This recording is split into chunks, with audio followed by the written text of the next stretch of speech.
In this case, it is obvious that his order has done far more damage to Americans than we've gotten in extra security benefits.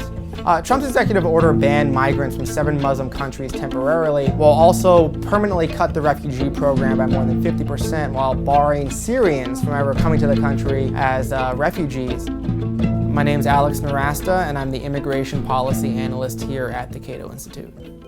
Last year I published a study that took a look at the danger caused by foreign-born terrorists on U.S. soil and what the risks are of an American being murdered by a terrorist based on their visa category in any given year from 1975 through 2015. And what I found was your chance of being murdered by a foreigner in a terrorist attack on U.S. soil was about 1 in 3.6 million per year, but there was quite a big variance between the types of visas that these foreign terrorists entered on. So the tourist visa, the B visa, was the deadliest because 18 out of those 19 hijackers on 9/11 came in on those visas. Your chance of being murdered by one of them was about 1 in 3.9 million per year. Your chance of being murdered in a refugee terrorist during that time period is 1 in 3.64 billion a year. Meanwhile, your chance of being murdered by an illegal immigrant terrorist during that time period is about 1 in 10.9 billion per year. So quite a wide gap, with many categories zero chance during that time period.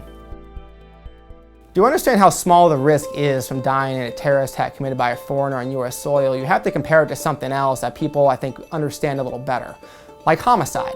In the United States, your chances of being murdered every year is about 1 in 14,000, compared to your chance of being killed in a terrorist attack by any foreigner of 1 in 3.6 million. Your chance of being murdered in a normal homicide is about 252 times as great as your annual chance of dying in a terrorist attack committed by a foreigner on U.S. soil. Your chance of dying in a homicide is about 255,000 times as great as your chance of being murdered in a terrorist attack committed by a refugee on U.S. soil. Trump's executive order should be immediately rescinded. The harm that it's done to lawful permanent residents in the United States, to folks who had a legal visa who were stuck overseas for days sometimes without any kind of warning of what was going to happen, to American businesses who had their hiring and business operations frustrated as a result, for almost zero benefit to American national security is truly unforgivable.